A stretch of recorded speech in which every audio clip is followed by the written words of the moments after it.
Pemirsa, selamat malam. Anda menyaksikan Prime Talk Tajam Mendalam bersama saya Rory Asyari. Pemirsa, betulkah TNI kita lemah seperti yang disampaikan oleh Capres Prabowo Subianto dalam debat Capres keempat 2 hari yang lalu? Capres Joko Widodo menyatakan bahwa hal ini tidaklah benar dan dia sangat percaya kepada kekuatan TNI. Nah, kita simak terlebih dahulu pernyataan dari kedua Capres tersebut.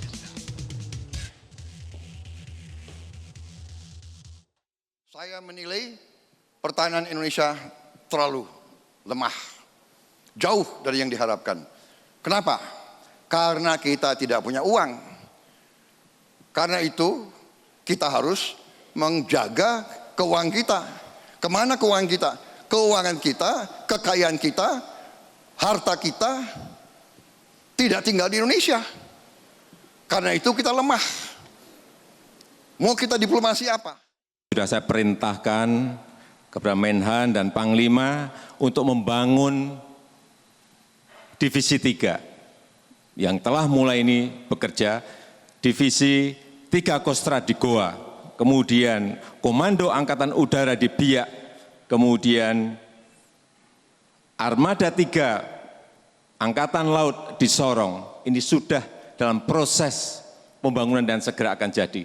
Saya juga telah memerintahkan untuk gelar pasukan di 4 titik penting. Gelar pasukan terintegrasi yaitu di Natuna sebelah barat, kemudian di Morotai sebelah timur, kemudian di Samlaki dekat Masela itu di sebelah selatan, dan kemudian di Biak. Apa yang kita harapkan dari gelar pasukan ini? Artinya titik-titik pinggir yang ada di negara ini semuanya terjaga. Radar maritim kita, radar udara kita ini sudah menguasai seluruh wilayah kita 100%. Karena ada 19 titik radar udara kita yang telah terkoneksi. Ada 11 titik radar maritim kita yang telah tersambung dan terkoneksi. Mengenai anggaran, juga perlu saya sampaikan, anggaran di Kementerian Pertahanan kita sekarang sudah 107 triliun. Nomor 2 setelah Kementerian PU. Artinya perhatian kita terhadap pertahanan ini juga bukan main-main. Bahwa masih ada yang proses, ada yang kurang, inilah yang harus kita perbaiki sebagai pemimpin. Saya optimis dengan penguasaan radar udara, radar maritim yang sudah 100%. Siapapun yang masuk ke teritori negara kita akan ketahuan. Kita akan melihat terlebih dahulu kekuatan militer kita. Ini data dari Global Fire Power yang setiap tahunnya melakukan survei dan juga penelitian untuk memberi peringkat terkait dengan kekuatan militer dari 130 lebih negara-negara di dunia. Indonesia dengan populasi 262 juta memiliki estimasi kekuatan pasukan militer 800.000 prajurit dan juga personel aktif sebanyak 400.000 orang dan juga personel cadangan sebanyak 400.000 orang. Apabila kita melihat ada 1.300 kendaraan lapis baja di sini, kemudian pesawat ada 451. Ini adalah ranking 30 dari 137 negara untuk kekuatan udaranya. Nah, rinciannya adalah 41 unit pesawat tempur, 65 pesawat penyerang, 62 pesawat transportasi, kemudian pesawat latih ada 104, dan juga kekuatan helikopter sebanyak 192. Untuk tank tercatat 315 pemirsa, sementara kendaraan, maksud kami kapal perang ada 221 dan juga kapal selam ada 5. Dengan kekuatan sebesar ini, peringkat keberapakah Indonesia dari 130 negara tersebut? Kita lihat bersama-sama. Sekali lagi, ini adalah data dari Global Firepower. Indonesia ada di peringkat ke-15, bahkan 1 tingkat di atas Israel yang kita tahu juga merupakan salah satu produsen dari alat-alat perang. Kemudian nomor 1 tetap dipegang oleh Amerika Serikat, kemudian Rusia, kemudian China atau Tiongkok, dan juga India. Nah, Indonesia ada di peringkat 15, jauh meninggalkan Singapura. Namun Singapura pun dipuji memiliki angkatan udara dan juga angkatan laut salah satu terkuat di Asia Tenggara dikarenakan efektivitas dan juga kekuatan F-15 dan juga F-16-nya yang sangat modern. Nah, kita akan melihat kemudian grafik selanjutnya terkait dengan anggaran pertahanan dari tahun ke tahun. Data yang kami miliki dari tahun 2010 hingga tahun 2017, peningkatan anggaran di Kementerian Pertahanan Indonesia naik 154,8%. Namun apabila kita melihat dari tahun ke tahun, di 2014 86,2 triliun, 2015 naik cukup tajam 101, kemudian Anda Anda lihat ini merupakan sejarah di mana anggaran pertahanan kita di tahun 2017 ini tertinggi sepanjang sejarah Republik ini. Kemudian sedikit turun 107 dan juga 108. Walaupun sedikit turun 108, menurut Presiden Republik Indonesia Jokowi ini merupakan anggaran tertinggi kedua setelah Kementerian Pekerjaan Umum. Dan setelah nanti infrastruktur kemudian dibereskan di seluruh Indonesia, calon Presiden Jokowi semalam, Sabtu malam juga mengatakan bahwa infrastruktur militer ini akan ditingkatkan, juga akan menjadi fokus. Nah, sementara dari anggaran sebanyak ini, modernisasi alutsista dan non-alutsista mencapai 11 triliun lebih. Dengan data-data ini, kita ingin tahu kemudian betulkah TNI kita lemah? Nah, kita akan menjawab pertanyaan tersebut dengan ada 3 orang narasumber. Namun sebelumnya seperti biasa, kami ingin mengajak Anda untuk berpartisipasi, menyampaikan aspirasi Anda dan juga pendapat Anda terkait dengan kekuatan TNI kita. Betulkah menurut Anda TNI kita lemah? Silahkan share pendapat Anda melalui Twitter, Facebook, dan juga Instagram dengan hashtag #ThePowerOfTNI. Dan juga hashtag Prime Talk. Kita akan menyapa 3 orang narasumber. Yang pertama ada Laksda Purnawirawan Soleman Ponto, mantan Kepala Badan Intelijen Strategis TNI. Pak Soleman, selamat malam Pak. Selamat malam. Apa kabar? Lama baik. tidak bertemu kita. Ya. Ada juga Pak Andreas Hugo Paraira, anggota Komisi 1 DPR dari fraksi PDIP. Bang Andreas, selamat malam. Selamat malam, Rory. Dari luar studio saya akan menyapa Jenderal Purnawirawan Muldoko, mantan Panglima TNI yang saat ini sebagai Kepala Staf Presiden. Pak Muldoko, selamat malam.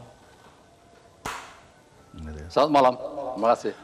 Saya akan ke Pak Muldoko terlebih dahulu. Pak Muldoko, apa tanggapan Anda terkait dengan pernyataan Pak Prabowo yang mengatakan bahwa TNI kita lemah?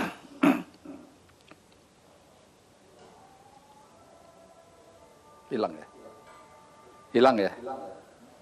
Halo? Pak Muldoko, bisa dengar suara saya? Ya, dengar. Ya, oke. Baik, Pak, saya ingin minta pendapat Pak Muldoko terkait dengan apa yang disampaikan oleh calon Presiden Prabowo yang mengatakan bahwa TNI kita lemah. Apa tanggapan Anda, Pak?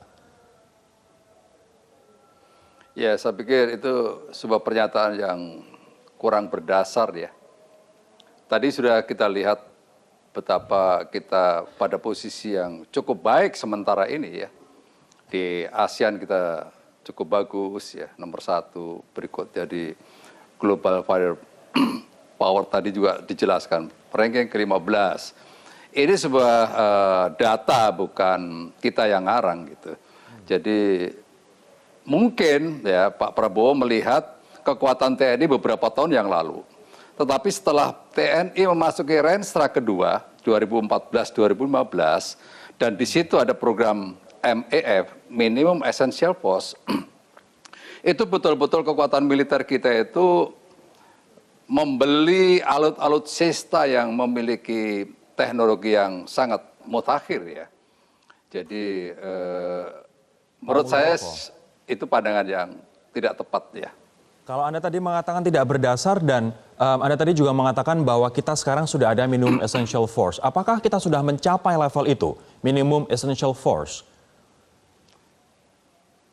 Ya, sudah tercapai ya. Pada saat ini sudah tercapai.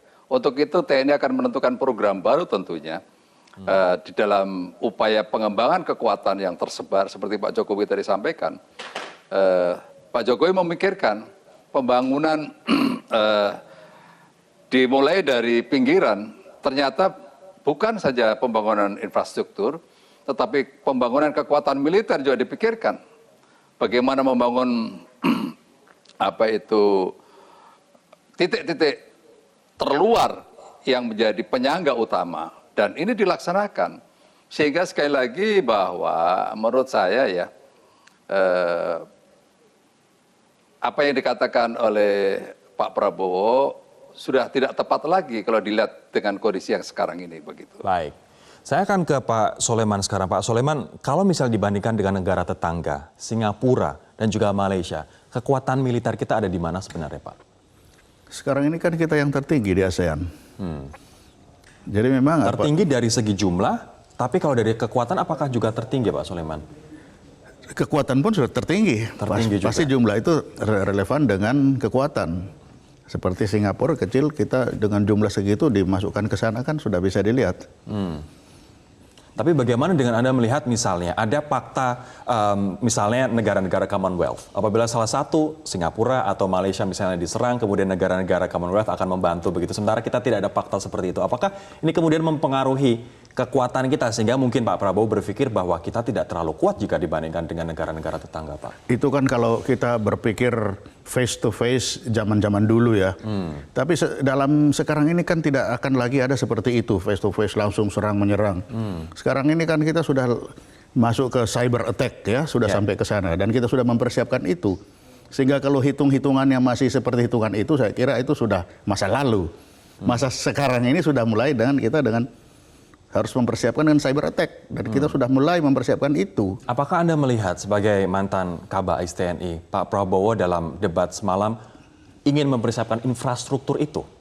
Saya kira yang disampaikan itu seperti saya katakan tadi, itu adalah masa lalu. Masa lalu. Masa lalu. Kalau masa lalu ya seperti itu. Tapi kalau masa sekarang, Pak Jokowi tadi malam sudah bilang kita mempersiapkan untuk infrastruktur di bidang elektronik ya. Nah, cyber. Nah, cyber itulah masa depan. Dan cyber attack inilah yang akan ke depan diperkuat. Baik. Nanti saya akan tanyakan kepada Bang Andreas, seperti apa pembangunan kekuatan cyber kita ke depan, apakah sudah on the right track atau tidak? Kami akan kembali untuk membahasnya saat lagi, tetaplah bersama kami.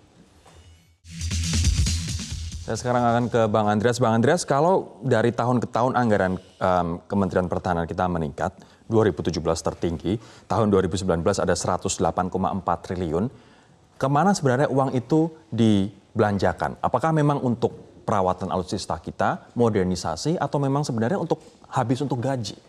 Jadi gini, kalau kita bicara soal kekuatan pertahanan kita, tentu itu melibatkan personil, SDM-nya, tentara di sini adalah prajurit, kemudian alutsista, dan prajurit itu perlu latihan, terlatih mereka, prajurit yang terlatih dengan jaminan jaminan hidup yang harus baik sehingga mereka bisa menjadi alat negara untuk pertahanan.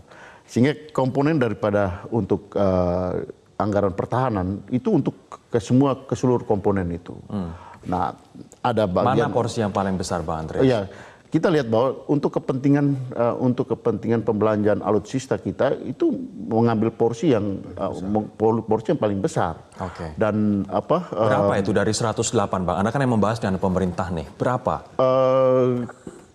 Jumlah prosentasenya sekitar di atas 30%. Di atas 30% dari 108 triliun. Itu adalah untuk pembelanjaan dan modernisasi alutsista kita dan maintenance alutsista kita.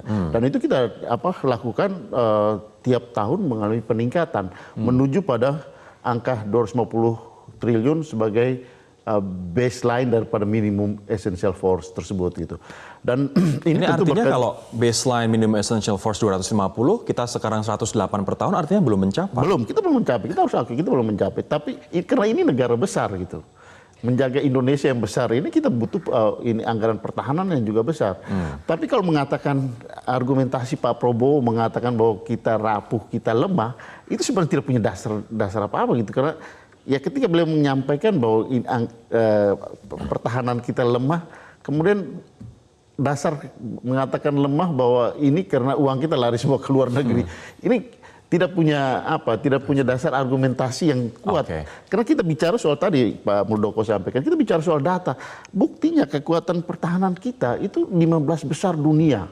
Anggaran pertahanan kita itu di ASEAN nomor 2. Dan kekuatan militer kita itu di Asia Tenggara, karena kalau kita bandingkan Singapura dari segi jumlah anggaran pertahanan memang lebih besar. Lebih besar sana. Tapi jumlah prajurit kita hampir jumlah prajurit 400.000 lebih dan tambah cadangan itu 900.000. Itu berapa dari jumlah 1/5 dari jumlah penduduk Singapura yang 5 juta orang gitu. Jadi kalau kita lihat itu harus lihat secara keseluruhan karena tidak bisa kita hanya melihat sistem pertahanan hanya dari satu komponen. Ini artinya Anda mengatakan tudingan Pak Prabowo tidak memiliki dasar. Saya rasa aneh gitu. Beliau sebagai seorang mantan jenderal kok berpikirnya melihat persoalannya seperti itu. Baik, gitu. kita lihat pernyataan yang lain, cuplikan pernyataan yang lain dari kedua capres berikut.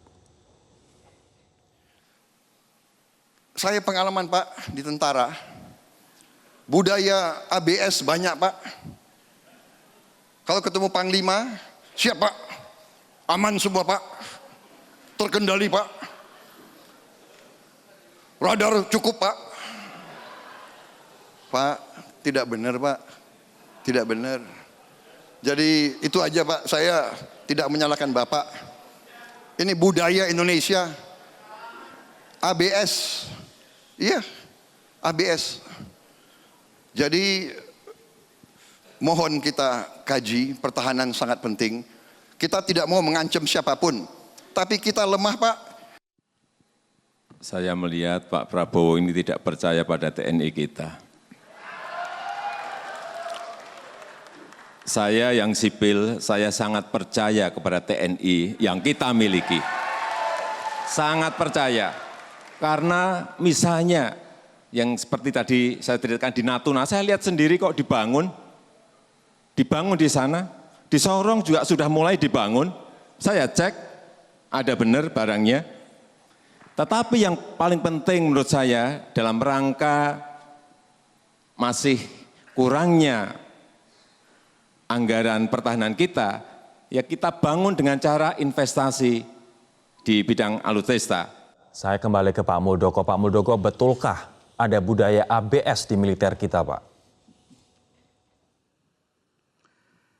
Ya, kita membangun strategi pembangunan kekuatan, ya, itu ada dasarnya, ya. Dasarnya yang pertama adalah threat base, ya, atas dasar ancaman. Yang kedua, resources base. Kalau kita berbicara threat base, ya, itu berarti kita memikirkan ada dua alasan. Yang pertama, apakah negara kita ini, ya, kalau dilihat dari tingkat kehancurannya tinggi dan tingkat kejadiannya rendah. Itu alasan yang pertama. Seperti dilihat dari Korea, ya, Korea, Pakistan dengan India, ya. Itu dia melihatnya dari tingkat kehancurannya tinggi, tapi tingkat kejadiannya rendah. Kalau di Indonesia itu, ya, tingkat kehancurannya rendah, tetapi tingkat kejadiannya tinggi. Baik. Sehingga kita mengenal ancaman yang lebih non konvensional begitu. Baik, Pak Muldoko, mohon maaf. Semuanya disusun berdasarkan rencana strategi. Baik, Pak Muldoko, mohon maaf tadi soal threat base dan juga yang Anda jelaskan tadi, tapi saya ingin fokus lebih dahulu terkait dengan asal Bapak senang budaya ABS, Pak. Apakah memang ini ada di militer, Pak Muldoko? Ya, tidak ada lah. Itu kita semuanya berpikir kan ada dasarnya. Pembangunan kekuatan tadi dasarnya adalah Renstra. Berikutnya ada lagi MEF, bukan dasarnya bisik-bisik, bukan dasarnya, nggak ada itu, ya. Dan kita di militer itu high risk, risikonya tinggi. Jadi kalau kita bicaranya ABS, ya bahaya begitu. Nggak bisa kita seperti itu. Kita berbicara Bahayanya dengan apa, presisi Pak? yang sangat tinggi. Kalau kita mengembangkan budaya ABS pada titik-titik kritis, ya, padahal kita bermain dengan presisi yang high precision, itu risikonya nyawa, risikonya kedaulatan. Jadi tidak bisa kita bermain-main dengan ABS. Itu sebuah istilah yang menurut saya kurang nggak bener lah itu, ya. Baik. Jangan Istilah yang nggak benar, Pak Soleman. Moral prajurit itu nggak bener. Ya. Oke, baik. Pak Soleman setuju tidak, Pak, bahwa ABS ini tudingan yang nggak benar? Ya, setuju, nggak benar. Karena waktu Pak Muldoko jadi Panglima, saya kepala BAI, saya laporkan apa adanya. Jadi tidak pernah melaporkan supaya Pak Muldoko senang, tidak.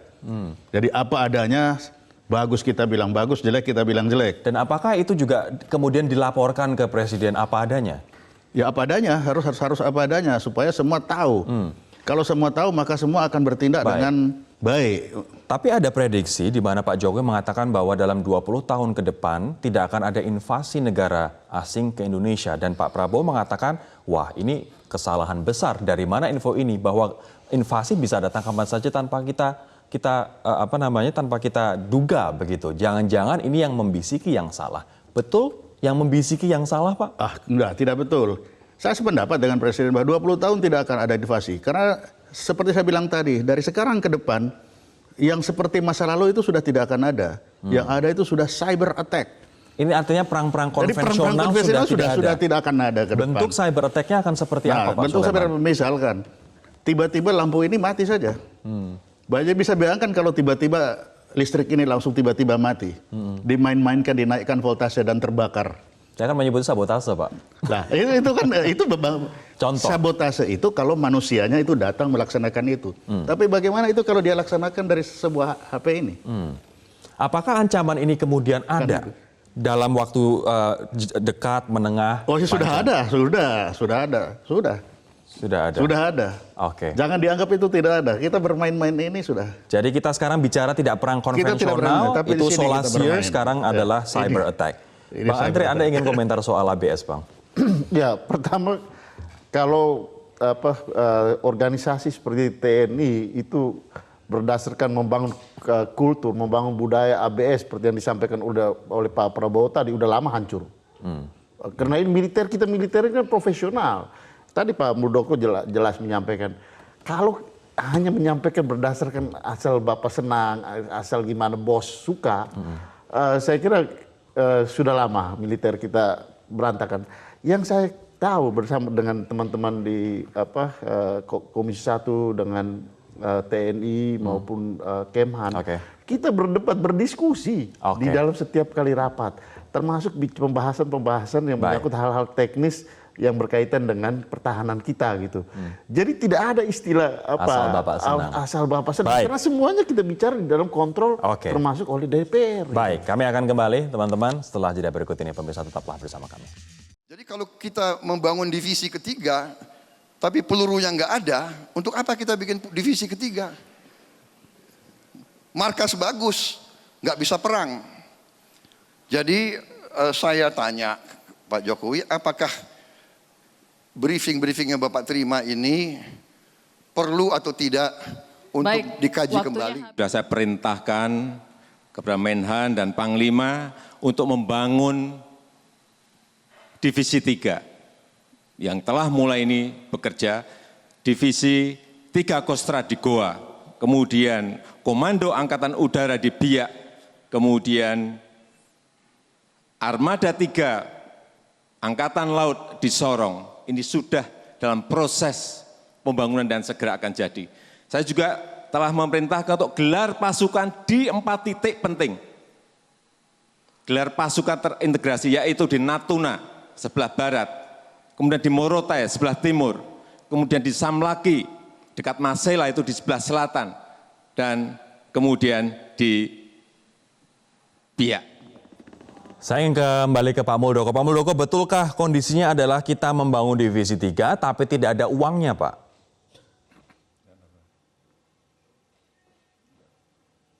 Halo, putus Mas. Pak Muldoko, bisa dengar suara saya, Pak? Ya, tadi putus ya. Halo? Oke, lagi. Ulangi. Ya, Pak Muldoko, saya ulangi pertanyaan saya. Betulkah kita saat ini membangun divisi 3 tapi duitnya nggak ada? Sekali lagi bahwa pembangunan kekuatan TNI itu ada dasarnya, ada rencana strateginya.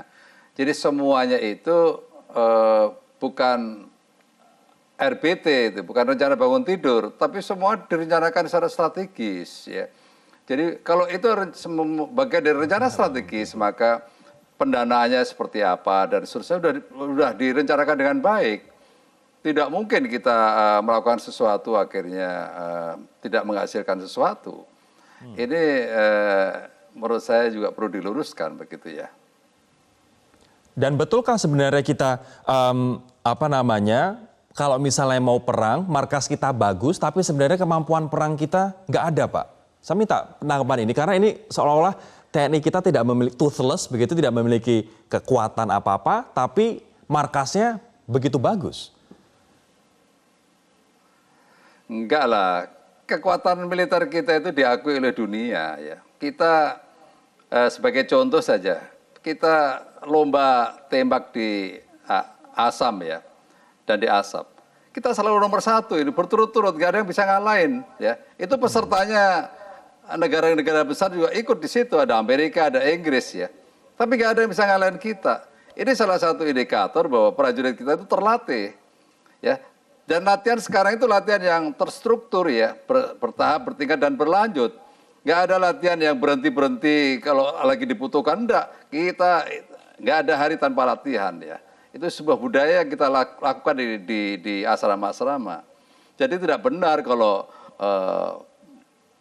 ada asrama nggak bisa bertempur, itu menurut saya kurang tepat lah. Jangan begitu. Baik, Ya. baik. Saya nanti akan kembali ke Bang Andri dan juga Pak Soleman, namun saya harus jeda terlebih dahulu Pak. Nanti kita juga akan menyapa ada netizen yang akan bergabung bersama kami, ada Mas Haryo Aji Nogoseno yang merupakan pengamat militer. Kami akan kembali sesaat lagi. Nah, saya sekarang akan menyapa pemirsa, ada Mas Haryo Aji Nogoseno yang merupakan pemerhati militer. Mas Haryo, selamat malam. Ya, selamat malam Mas Rory. Mas Haryo, menurut Anda terkait dengan apa yang sudah kami bahas dan juga pernyataan-pernyataan dari calon Presiden Prabowo, apa yang ingin Anda sampaikan Mas sebagai pemerhati militer? Ya, terima kasih Mas Rory dan pemirsa Metro TV. Kalau dari saya secara subjektif ada 3 poin ya yang jadi perhatian saya dari debat Capres keempat kemarin. Yang pertama adalah kata rapuh, kedua Singapura, dan ketiga kapal selam. Ya, jadi kalau poin pertama rapuh, menurut saya yang tidak tepat ya. Kalau rapuh itu bisa dibilang kesenggol dikit bubar ya. Tapi nyatanya tidak. Walaupun TNI kita ada kekurangan, ya kekurangan di setiap matra ada. Tapi saya kira kita masih punya efek deterrence yang cukup baik. Ya, buktinya kita masih mampu melakukan diplomasi militer. Ada kekurangan, ya saya kira ya di setiap matra pasti ada kekurangan. Oke. Kalau misalnya dikatakan bahwa kalau misalnya ada serangan tiba-tiba dalam salah satu pulau terluar kita, kemudian ditakutkan kita tidak bisa bergerak cepat dan juga kita tidak mampu untuk melakukan aksi-aksi yang diperlukan. Seperti apa pendapatnya Mas? Betulkah kita tidak mampu melindungi misalnya pulau terluar apabila hari ini, malam ini atau besok misalnya diserang begitu? Begini Mas, saya kira Kementerian Pertahanan dan Mabes TNI punya doktrin tersendiri. Makanya kan ada BAIS, Badan Intelijen Strategis, pasti semuanya bisa menilai segala potensi-potensi ancaman. Kita punya namanya pasukan pemukul reaksi cepat. Itu dapat digerakkan 12 jam setelah adanya trouble atau hotspot di 2 tempat. Artinya di titik terluar bisa digerakkan. Saya kira seperti yang Anda sebutkan tadi sudah di-clear ya. Artinya dengan tadi Pak Muldoko bilang dengan adanya Divisi 3, ada Koarmada 3 di Sorong, ada Korps AU di Biak, itu adalah menjawab itu. Jadi artinya saya kira hal tersebut kurang tepat ya, saya kira. Artinya kita di titik terluar, titik 3T, kita pun memiliki pertahanan yang bagus. Kalau dibilang bagus atau ideal, saya kira belum. Tapi saya kira melihat dengan deployment yang ada, deploymentnya perbatasan ada, seperti contohnya di Natuna atau di Kupang ya di Nusa Tenggara Timur, kita bisa menempatkan militer kita untuk menjawab setiap tantangan dengan respon yang cepat. Itu sudah terbukti kan, seperti Pak Jokowi membuat Satgas militer terpadu di Natuna. Di situ ada pangkalan kapal selam, ada Arhanut segala macam, lanut yang bisa didarati oleh F-16 atau Super Sukhoi segala bisa dideploy di sana. Ini menarik. Terima kasih Mas Haryo Aji Nogoseno atas partisipasi Anda di Prime Talk. Ini pangkalan militer terpadu. Pak Soleman, saya ingin membahas ini di Natuna banyak sekali gangguan di sana. Salah satunya adalah kapal-kapal provokasi di Laut Cina Selatan dari China. Dan mungkin juga negara lain dikarenakan lautan Natuna yang sangat kaya terhadap ikan begitu. Apakah pangkalan militer terpadu kita di sana dan juga beberapa daerah lain sudah memberikan deterrent effect untuk negara-negara lain? Ya, memang kita sudah menyiapkan di sana. Salah satunya adalah untuk supaya ada deterrent effect ke sana. Karena untuk ZEE sampai 200 mil itu memang banyak yang masuk ke sana.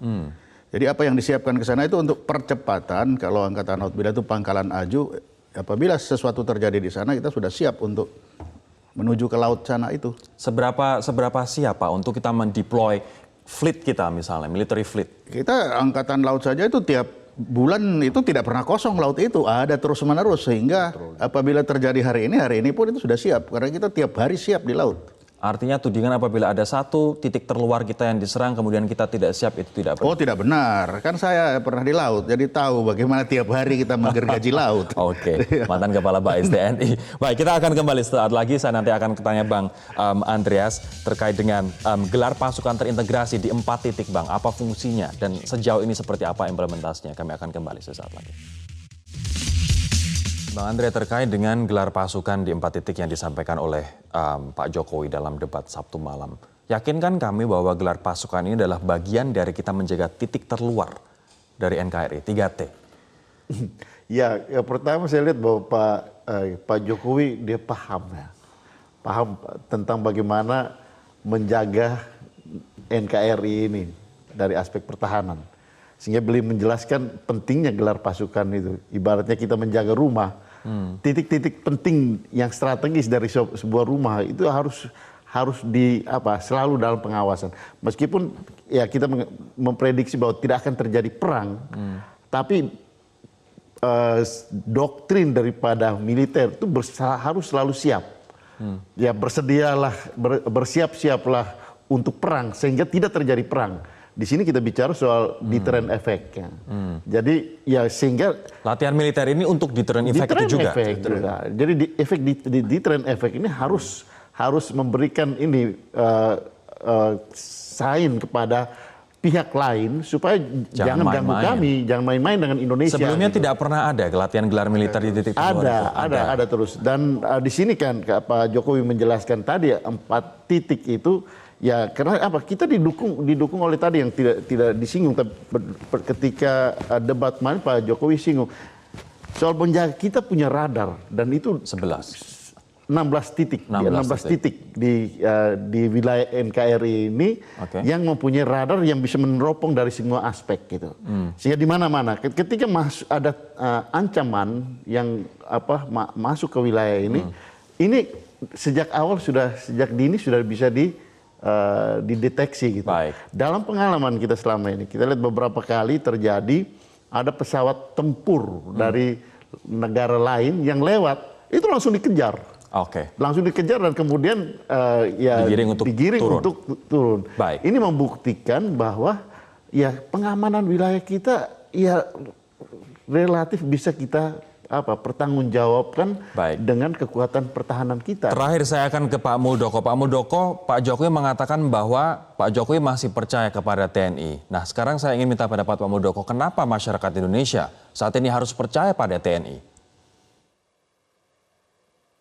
Yang pertama ya, dulu profesionalisme diminta oleh orang luar ya dengan reformasi. Tapi sekarang justru yang meminta, jadikan saya menjadi prajurit yang profesional, prajurit TNI sendiri, itu yang pertama. Yang kedua bahwa pembinaan kemampuan di TNI itu dari waktu ke waktu itu berjalan sangat sistematis ya. Sampai-sampai itu menjadi tradisi kita, tidak ada hari tanpa latihan, itu dari sisi pembinaan. Ya, pembinaan kemampuan. Dari pembinaan kekuatan, ya pembangunan kekuatan dari waktu ke waktu berkembang luar biasa, cukup pesat ya. Tadi dari indikasi anggaran, itu menunjukkan bahwa ya, pembinaan kekuatan TNI kita, ya, pembangunan alutsista kita itu luar biasa dari waktu ke waktu berkembang dengan baik. Ya. Berikutnya yang ketiga, ya, masyarakat harus percaya kepada TNI karena semua wilayah di negara ini ya ada gelar TNI. Satu gelar teritorial ya melalui Kodam sampai dengan Babinsa. Yang kedua gelar kekuatan tempurnya ya. Apalagi dilengkapi dengan penambahan ada wilayah ya, ada wilayah timur, tengah dan barat. Semuanya memiliki kekuatan laut, udara dan darat. Ini menunjukkan bahwa semua area tidak ada yang kosong di negara ini. Jadi masyarakat percaya penuh kepada TNI, harus percaya bahwa TNI bisa dan bisa diandalkan untuk menjaga negara ini. Baik, semua area tidak ada yang kosong. Pak Muldoko, terima kasih atas waktu Anda bersama kami di Pramto, Pak. Selamat malam. Saya terakhir akan ke Pak Sulaiman. Pertanyaan yang sama, kenapa masyarakat harus percaya pada TNI? Memang sudah lebih baik? Ya, memang karena TNI lah satu-satunya sekarang alat untuk menegakkan kedaulatan, menjaga keutuhan wilayah, sama melindungi segenap bangsa. Pak Muldoko tadi sudah menyatakan bahwa seluruh wilayah Indonesia sudah ada deploy pasukan TNI. Bahkan saya bisa tambahkan di sana, untuk agen intelijen kita mulai dari desa sampai New York pun kita ada. Sehingga kemungkinan kalau invasi dari luar pun kita akan sudah tahu, kalaupun itu mau ada. Karena kita pun ada di sana. Baik, ini artinya dari desa sampai New York intelijen kita ada semua ya. Baik. Apalagi kurangnya. Terima kasih Pak Soleman, Bang Andreas terima kasih, dan juga Pak Muldoko. Kami mengucapkan terima kasih. Demikianlah perbincangan kami di Pram Talk. Pemirsa, mewakili teman-teman yang bertugas, saya Roda Asyari undur diri. Semoga bermanfaat. Terima kasih, selamat malam.